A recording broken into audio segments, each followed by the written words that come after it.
Hello दोस्तों, स्वागत है आप सभी लोगों का आज की इस ज़बरदस्त वीडियो में। जो बच्चे यूपी पॉलिटेक्निक एंट्रेंस एग्ज़ाम की तैयारी कर रहे हैं उनके लिए आज का वीडियो काफ़ी मददगार साबित होगा। उनकी तैयारी में आज हम ग्रेविटेशन के 20 महत्वपूर्ण प्रश्न हल करने वाले हैं जो पॉलिटेक्निक एग्ज़ाम के लिए लाभदायक हैं। इसके पिछले वीडियो में भी मैंने ग्रेविटेशन के ऊपर ही प्रश्न कराए हैं, आज भी करा रहा हूँ और अगले वीडियो में भी कराऊंगा। दोस्तों, एक चैप्टर से लगभग 60 से 70 क्वेश्चन। क्या आपको लगता है कि इसके बाहर से कुछ आएगा? क्या भर्ती बोर्ड आसमान से क्वेश्चन उठा के लाएगी?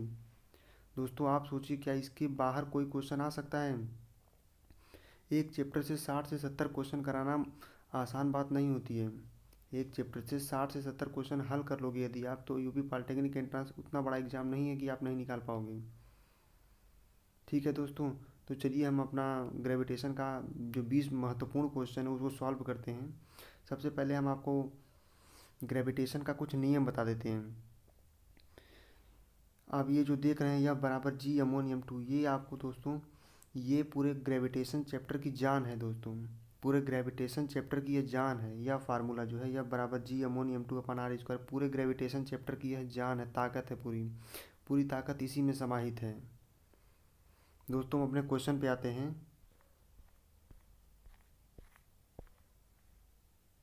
हमारा पहला क्वेश्चन है, tidal effect of sea on earth is due to. Tidal effect of sea on earth is due to, इसका मतलब है दोस्तों कि जो ज्वार भाटा समुद्र में उठते हैं, जो ज्वार भाटा समुद्र में उठते हैं, जो ज्वार भाटा समुद्र में उठते हैं उनका उनके पीछे क्या कारण है? उनके पीछे क्या कारण है दोस्तों? ज्वार भाटा जो समुद्र में उठते हैं उनके पीछे क्या कारण है, क्यों वो ज्वार भाटा उठते हैं? यही क्वेश्चन यहाँ पे पूछा जा रहा है। पहला ऑप्शन है gravitational force of moon on earth, दूसरा क्वेश्चन है gravitational force of sun on earth, तीसरा है ग्रेविटेशनल फोर्स ऑफ वीनस, चौथा है atmospheric earth effect of earth. पहला है कि चंद्रमा के गुरुत्वाकर्षण बल के कारण, दूसरा है सन के गुरुत्वाकर्षण बल के कारण, तीसरा है वेनस के गुरुत्वाकर्षण बल के कारण, और चौथा जो है एटमॉस्फेरिक प्रभाव, वायुमंडलीय कारणों से। तो इसका जो दोस्तों आंसर है वो है gravitational force of moon on earth. Gravitational force of moon on earth. दोस्तों, ये तो ऑप्शन सही है, लेकिन हम इसको समझते हैं कि ये कैसे सही है। सबसे पहले देखिए, ये हमारी पृथ्वी हुई और पृथ्वी का चक्कर ये हमारा चंद्रमा लगाता है। पृथ्वी का चक्कर हमारा ये चंद्रमा लगाता है और यहाँ पे ये सूर्य होता है, काफ़ी दूर होता है पृथ्वी से, पृथ्वी से काफ़ी दूर होता है। हालांकि दोस्तों, सूर्य भी हमारे पृथ्वी पे एक ग्रेविटेशनल फोर्स लगा रहा है और चंद्रमा भी हमारे पृथ्वी पे एक ग्रेविटेशनल फोर्स लगा रही है। ये जो ग्रेविटेशनल फोर्स चंद्रमा का है वो ग्रेविटेशनल फोर्स काफ़ी कम होता है दोस्तों इस सन के, सूर्य के ग्रेविटेशनल फोर्स के रिस्पेक्ट में। लेकिन सूर्य काफ़ी दूर होता है, सूर्य जो होता है वो काफ़ी दूर होता है और ये चंद्रमा हमारा काफ़ी नज़दीक होता है। चंद्रमा नज़दीक होने के कारण चंद्रमा के नज़दीक होने के कारण टाइडल अफेक्ट होता है। ठीक है, इसलिए ऑप्शन ए सही होगा। अब दोस्तों अगला देखते हैं क्या क्वेश्चन है। Why atmosphere is present on earth. Why atmosphere is present on earth. दोस्तों, हमारे पृथ्वी पे वायुमंडल क्यों उपस्थित है? हमारी पृथ्वी पे वायुमंडल क्यों उपस्थित है? इसका आंसर क्या है? सोचिए दोस्तों आप लोग, इसका उत्तर क्या होगा? हमारे पृथ्वी पे एटमॉस्फियर वायुमंडल क्यों उपस्थित है? तो इसका उत्तर है due to gravity, due to escape velocity. दोनों ऑप्शन सही हैं, इसका मतलब ऑप्शन सी सही है। ऑप्शन सी सही है। It means option C is correct option. Option C is correct option. Gravity और स्केप वेलोसिटी दोनों इसका कारण है। अब दोस्तों हम समझते हैं इसको हम समझने का प्रयास करते हैं कि क्यों स्केप वेलोसिटी और ग्रेविटी दोनों हैं। तो दोस्तों, ग्रेविटी यहाँ पे कितनी, हमारे पृथ्वी पे कितनी ग्रेविटी है? 9.8 मीटर पर सेकेंड स्क्वायर। और स्केप वेलोसिटी कितनी है? 11.2 kilometre per second square. No no no, sorry sorry दोस्तों, 11.2 किलोमीटर पर सेकेंड हमारी स्केप वेलोसिटी है। देखो चंद्रमा पे क्या होता है, चंद्रमा पे escape velocity 1.2 kilometre per second है। वहाँ पे हवा जो है वो हल्की सी स्पीड उसकी, यदि चंद्रमा पे हवा की स्पीड यदि हल्की सी भी तेज़ हुई तो हवा क्या हो जाएगा, उसके वायुमंडल से बाहर चला जाएगा, क्योंकि वहाँ पे स्केप वेलोसिटी कम है। दोस्तों अब आपके दिमाग में आ रहा होगा कि स्केप वेलोसिटी क्या होती है, तो इसको अब स्केप वेलोसिटी भी बताना होगा हमें। स्केप वेलोसिटी ऐसी वेलोसिटी होती है, स्केप वेलोसिटी एक ऐसी वेलोसिटी होती है जिसको, उस वेलोसिटी से किसी भी वस्तु को यदि हम फेंकेंगे तो वो पृथ्वी के या चंद्रमा के वायुमंडल से बाहर चली जाएगी। वो वेलोसिटी को हम स्केप वेलोसिटी कहते हैं। मतलब वायुमंडल से बाहर जाने के लिए जो वेलोसिटी हमें चाहिए वो स्केप वेलोसिटी होती है, ठीक है। और ग्रेविटी ये एटमॉस्फेयर को बनाए रखती है, स्केप वेलोसिटी दोनों। इसका मतलब option C is correct option. अब अगले पे हम लोग दोस्तों चलते हैं। अगला क्वेश्चन हमारा है, if distance between two mass is increased to twice the original distance then gravitational force between these are. मैंने शुरुआत में ही दोस्तों आपको बताया कि ग्रेविटेशन चैप्टर का जो जान है वो फार्मूला क्या है, वो फार्मूला है F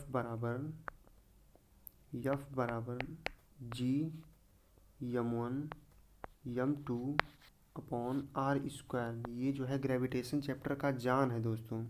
इस चैप्टर पर आपको ज़रूर सवाल मिलेंगे, ज़रूर इस पर आपको कॉन्सेप्चुअल बेस्ड प्रॉब्लम्स आएगा ज़रूर। इसको आप एकदम अच्छे से एनालाइज करके पढ़ लीजिए, ठीक है। यहाँ पे पूछा है कि यदि दो मास है उसके बीच का डिस्टेंस यदि बढ़ा दिया जाए, इंक्रीज कर दिया, ट्वाइस कर दिया जाए, दोगुना बढ़ा दिया जाए, तो ग्रेविटेशनल फोर्स, ये फोर्स में क्या चेंजिंग आएगी इसमें यदि बढ़ाने पे। तो दोस्तों सीधी सी यहाँ पे कुछ सोचने का ज़रूरत है नहीं। आर की वैल्यू को यदि आप बढ़ाएंगे, डबल करेंगे, 2 करेंगे, तो 2 का स्क्वायर हो जाएगा। 2 का स्क्वायर मीन्स 4 हो जाएगा। अब ये यफ क्या है, इन्वर्सली प्रोपोर्शनल है। यफ क्या है, इन्वर्सली प्रोपोर्शनल है। तो नीचे की वैल्यू बढ़ती है तो ऊपर की वैल्यू कम होती है। तो इस मीन्स क्या हो जाएगा, ग्रेविटेशनल फोर्स 1/4 हो जाएगा, ठीक है। ग्रेविटेशनल फोर्स 1/4 हो जाएगा, ठीक दोस्तों। अब अगले क्वेश्चन पे हम आते हैं।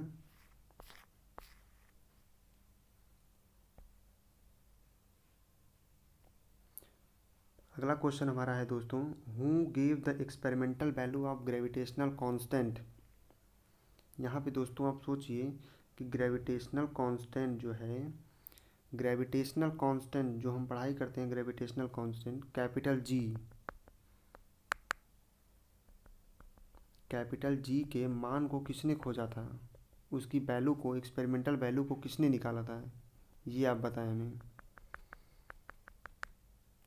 कैपिटल जी जो है उसके मान को किसने निकाला था, आप सोचिए और सोच के इसका उत्तर बताइए हमें।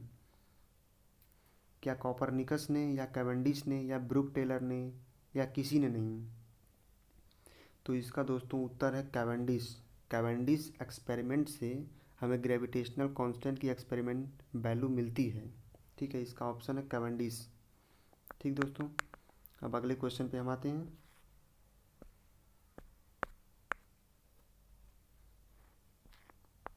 Weightlessness of satellite is due to, weightlessness of satellite is due to. इस क्वेश्चन का अर्थ यह है कि जो सैटेलाइट पे हम भारहीनता फील करते हैं, क्या सैटेलाइट पे हम जाते हैं तो हमको ऐसा लगता है हमारा भार कुछ नहीं, हम उड़ने लगते हैं ऐसे स्पेस में, हम क्या करते हैं, फ्लाई करने लगते हैं, उड़ने लगते हैं।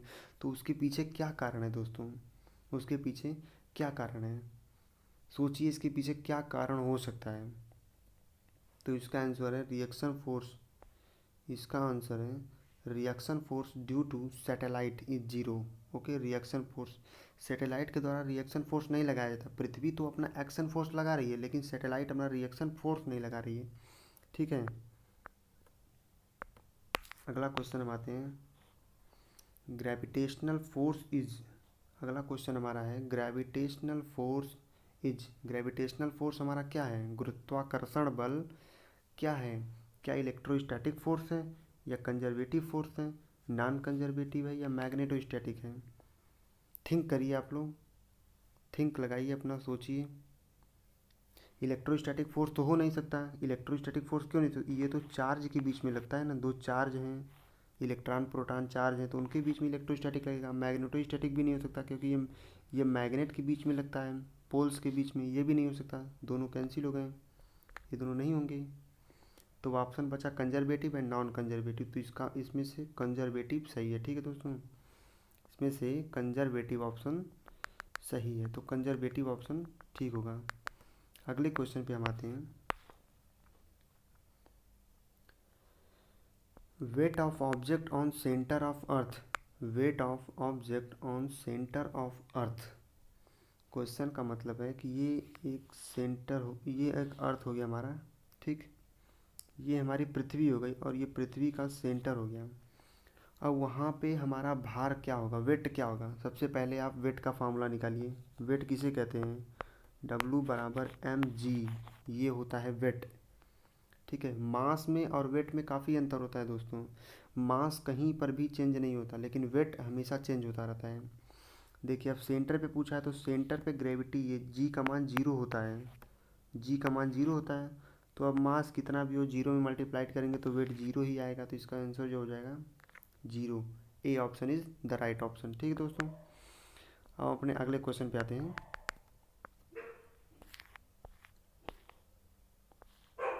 ग्रेविटेशनल फोर्स, हमारा क्वेश्चन दोस्तों है gravitational force is minimum at, gravitational force minimum कहाँ पे होगा, गुरुत्वाकर्षण बल कहाँ पे सबसे कम होगा दोस्तों, गुरुत्वाकर्षण बल सबसे कम कहाँ पे होगा, अब इसे हमें निकालना है। तो कई लोग तो बैठे बैठे सोचने लगेंगे कि गुरुत्वाकर्षण बल कहाँ पे कम होता है, पोल पे कम होता है कि इक्वेटर पे कम होता है। तो सोचो मत भाई, सीधे सीधे फार्मूला आप याद करो कि फार्मूला इसके पीछे क्या लगेगा। आप ही सोचने लग जा रहे हैं, साइंटिस्ट पागल हैं आपके लिए, उन्होंने फार्मूला बना के रखा है। आप मत सोचिए, आप केवल फार्मूला पकड़िए, आप केवल फार्मूला पकड़िए कि फार्मूला इसके पीछे क्या साइंटिस्टों ने हमें फार्मूला दिया है, ताकि हमें सोचना ना पड़े, हम उसको देखते ही निकाल लें। यहाँ पे फार्मूला आप अप्लाइड करेंगे, एफ बराबर जी यमोन m2 बाई आर स्क्वायर, ये फार्मूला है, बाई आर स्क्वायर। ठीक है, ये ग्रेविटेशनल फोर्स का फार्मूला हो गया दोस्तों। ठीक है, ये जो हो गया ग्रेविटेशनल फोर्स का फार्मूला हो गया। आर की वैल्यू क्या होती है, ज़्यादा होती है तो ग्रेविटेशनल फोर्स क्या होगा, कम होगा। कहाँ पे कम होगा, इक्वेटर पे आर की वैल्यू अधिक होती है, तो वहाँ पे ग्रेविटेशनल फोर्स कम हो जाएगा, इक्वेटर होगा ऑप्शन। ठीक है, अब अगले क्वेश्चन पे हम आते हैं। अगला क्वेश्चन हमारा दोस्तों, escape velocity of earth is, escape velocity, escape velocity अभी हमने आपको बताया, अभी इसके जस्ट पिछले वाले क्वेश्चन में ही मैंने आपको स्कैप वेलोसिटी के बारे में बताया कि स्कैप वेलोसिटी क्या होती है। एक ऐसी वेलोसिटी जो हमें इस एटमॉस्फेयर से बाहर जाने में मदद करती है, उस वेलोसिटी को हमें क्या कहते हैं, स्कैप वेलोसिटी कहते हैं। ठीक है, उस वेलोसिटी को हम स्कैप वेलोसिटी कहते हैं। तो अर्थ की स्कैप वेलोसिटी क्या है, ऑप्शन ए है 9 kilometre per second, option B है 11.2 किलोमीटर पर सेकेंड, ऑप्शन 3 है 10.2 kilometre per second, option D है 12.2 किलोमीटर पर सेकेंड। इसका ऑप्शन होगा दोस्तों 11.2 kilometre per second, 11.2 kilometre per second. इसका फार्मूला दोस्तों है V E is equal to under root 2g r।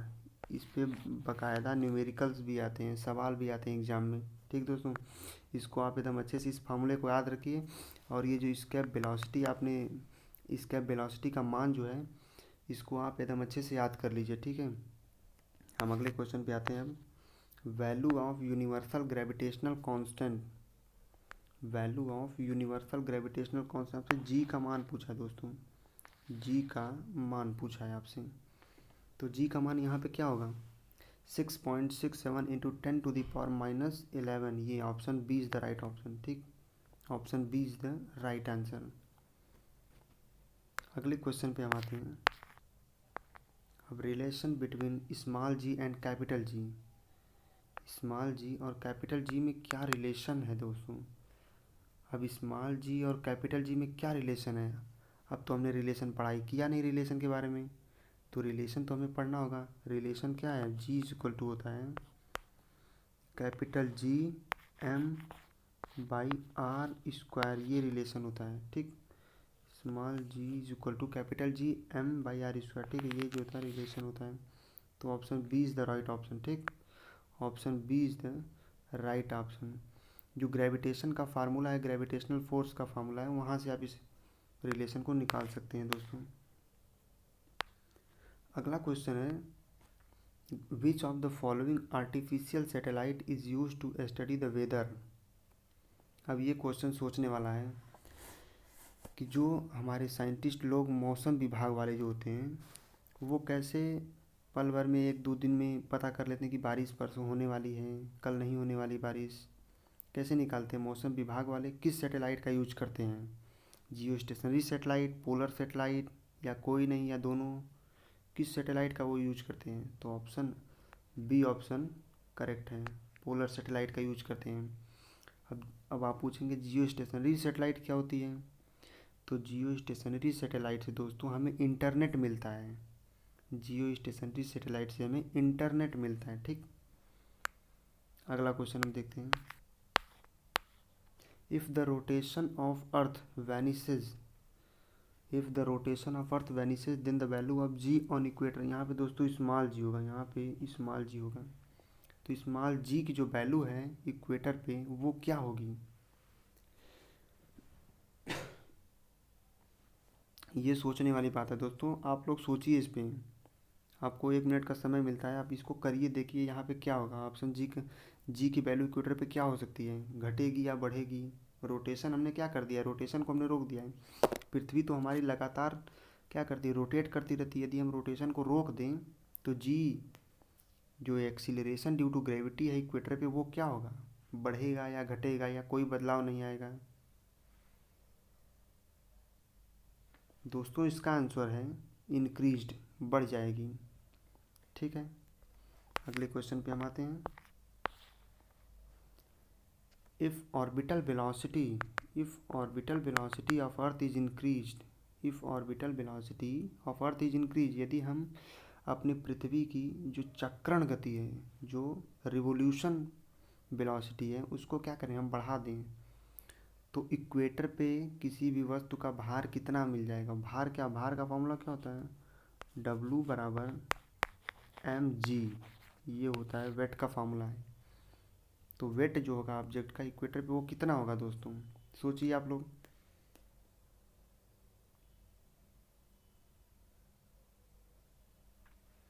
सोचिए और बताइए क्या होगा, इंक्रीज होगा कि डिक्रीज होगा कि नियत रहेगा, कांस्टेंट रहेगा, बताइए। दोस्तों इसका ऑप्शन बी है, डिक्रीज। क्या होगा, डिक्रीज, कम हो जाएगा, वेट जो होगा वो डिक्रीज हो जाएगा। ठीक दोस्तों, अगला क्वेश्चन है if mass of earth is M and radius is R then ratio of small g and capital G, then ratio of small g and capital G is, small g और capital जी में तब relation क्या होगा। Small जी की value हमने क्या निकाली थी, हमको ये निकालना है, स्मॉल जी अपॉन कैपिटल जी। तो ये तो एकदम आसान दोस्तों है, ये एकदम आसान प्रॉब्लम है। देखिए स्मॉल जी की वैल्यू क्या होती है, कैपिटल जी m/r² होती है, कैपिटल जी m/r² होती है, और यहाँ नीचे बाई कैपिटल जी। तो कैपिटल जी से कैपिटल जी कैंसिल हो जाएगा, क्या बचा, m/r² बचा। अब it means option B is right option. ठीक, अब हम अगले सवाल पे आते हैं अपने दोस्तों। हमारा अगला सवाल है केपलर डिस्कवर्ड द, केपलर ने किस नियम को खोजा था। अब ये बताएं हमें, केपलर ने, ये तो हमने अपने सबसे पहले वीडियो में ही इसको पढ़ाया था केपलर नियम को, कि केपलर ने किस पे नियम दिया था, मोशन पे दिया था, या रोटेशनल मोशन पे दिया था, या प्लानेटरी या स्ट्रेट लाइन मोशन पे। तो इसका ऑप्शन दोस्तों प्लानेटरी मोशन है, इसका ऑप्शन है प्लानेटरी मोशन पे दिया था। ठीक, अगला क्वेश्चन हमारा दोस्तों है the path of planet around the sun is, सूर्य का चक्कर, सूर्य का चक्कर, हमारे प्लानेट, सारे हमारे प्लानेट जो थे सूर्य का चक्कर लगाते हैं। तो अब बताइए वो जो पाथ फॉलो करते हैं वो रास्ता कैसा है, सर्कुलर है या इलिप्टिकल है। सर्कुलर मतलब वृत्त, इलिप्टिकल मतलब दीर्घवृत्त, पैराबोलिक मतलब परवलयाकार, स्ट्रेट लाइन मतलब सीधी रेखा। तो सीधी रेखा तो हो नहीं सकता क्योंकि वो चक्कर काट रहे हैं, पैराबोलिक भी नहीं हो सकता, सर्कुलर इलिप्टिकल में आपको दिक्कत होगी। दो ऑप्शन तो कट गए, आप सर्कुलर इलिप्टिकल में कुछ भी मार सकते हैं, 50% आपका सही होने का चांस यहाँ पे है, लेकिन option B is the right option, elliptical elliptical होता है। ठीक है दोस्तों, अगले क्वेश्चन पे आते हैं। Velocity of geostationary satellite with respect to earth. Earth के रिस्पेक्ट में जियो स्टेशनरी सैटेलाइट की वेलोसिटी, उसका वेग जो होता है वो कितना होता है। तो इसका ऑप्शन दोस्तों ए सही है, 0 इसका वेलोसिटी होता है। पृथ्वी के रिस्पेक्ट में पृथ्वी जिस हिसाब से घूमती है उसी स्पीड से जियो स्टेशनरी सैटेलाइट भी चलता है दोस्तों। पृथ्वी का रोटेशन पृथ्वी की रोटेशन स्पीड जितनी है उतनी ही जियो स्टेशनरी सैटेलाइट का रिवोल्यूशन स्पीड है, इसलिए इसकी रिस्पेक्ट में जो है 0 वेलोसिटी होगी। ठीक है, अगले क्वेश्चन पे आते हैं दोस्तों। The time taken by geostationary satellite to complete one revolution. पृथ्वी का, ये पृथ्वी हो गई, अब ये जियो स्टेशनरी सैटेलाइट हो गई। पृथ्वी का एक चक्कर लगाने में जियो स्टेशनरी सैटेलाइट कितना समय लेती है। हमने आपको पढ़ाया था दोस्तों पोलर सैटेलाइट के बारे में, जियो स्टेशनरी सैटेलाइट दोनों हमने आपको पढ़ाया था। तो ये ऑप्शन तो कुछ कठिन हो नहीं सकता। हमने जियो स्टेशनरी सैटेलाइट की हाइट भी आपको बताई थी कि ये हाइट कितनी होती है पृथ्वी से, और ये कितने समय में चक्कर लगाती है, ये भी हमने आपको बताया था। इसका ऑप्शन सी है 36 आवर। ऑप्शन क्या है, no no wrong answer, 24 hour, 24 hour. ठीक, 24 आवर, 24 घंटा में एक चक्कर लगाती है। ठीक दोस्तों, तो अगले क्वेश्चन पे हम आते हैं। The height of geostationary satellite from earth surface is. Jio stationery satellite जो है दोस्तों, उसकी हाइट क्या है। ये पृथ्वी अपनी है, ये जियो स्टेशनरी सैटेलाइट है, ये चक्कर लगाती है अपने पृथ्वी की। तो बताइए इसकी हाइट क्या है। हमने आपको बकायदा height, time period, revolution speed सब बताई थी। तो उसके हिसाब से ये कुछ कठिन क्वेश्चन नहीं है, नहीं इसके पिछले वाला क्वेश्चन कोई कुछ कठिन था। तो ये ऑप्शन तो आप आसानी से हल कर सकते हैं। इसका ऑप्शन दोस्तों है 3600 किलोमीटर। इसका ऑप्शन 3600 किलोमीटर है। ठीक है दोस्तों, इसके बाद भी मैं 30 क्वेश्चन ग्रेविटेशन के द मोस्ट इम्पॉर्टेंट क्वेश्चन लाऊंगा। दोस्तों आप हमारे साथ बने रहें। 60 से 70 क्वेश्चन मैं ग्रेविटेशन का एकदम इम्पॉर्टेंट आप लोगों के लिए करा दूंगा। इसके बाहर कुछ भी नहीं आएगा दोस्तों। आप हमारा वीडियो सारा, जितने क्वेश्चन मैं करा रहा हूँ सारे क्वेश्चन कर लीजिए, ग्रेविटेशन से आपको बाहर एक भी नहीं जाएगा। हमारा ये वादा है आपसे, प्रॉमिस है दोस्तों। यदि आपको समझ में आया हो या तो लाइक करें इसको और सब्सक्राइब ज़रूर करें, ताकि हमारी सारी वीडियो जो हैं वो आपके पास सबसे पहले पहुँच सकें। थैंक यू दोस्तों, मिलते हैं बाद में।